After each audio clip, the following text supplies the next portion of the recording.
Viral, pengendara motor halangi laju kereta api, yang dibonceng ogah turun.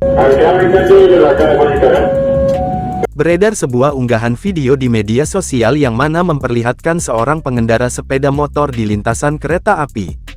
Seperti yang terlihat di dalam video yang diunggah oleh akun Instagram @memoemedia, diketahui ternyata si pengendara motor menghalangi laju lokomotif atau kepala kereta api. Bahkan terlihat pula, karena sepeda motor yang menghalangi lintasan atau laju kereta api, mau tak mau lokomotif tersebut terpaksa berhenti untuk mendorong sepeda motor tersebut agar keluar dari lintasan kereta api. Terlihat pula momen petugas kereta turun dari lokomotif dan membantu si pengendara motor tersebut untuk bisa keluar dari lintasan kereta api. Setelah dirasa cukup aman, akhirnya lokomotif atau kepala kereta api melanjutkan perjalanannya kembali.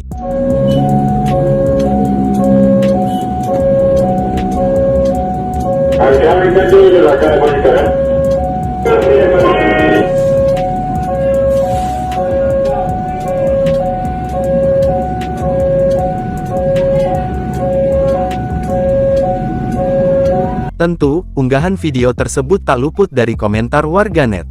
Terlihat warganet kesal serta geram dengan tingkah pengendara motor hingga gregetan dengan wanita yang dibonceng karena tak turun untuk membantu motor keluar dari lintasan.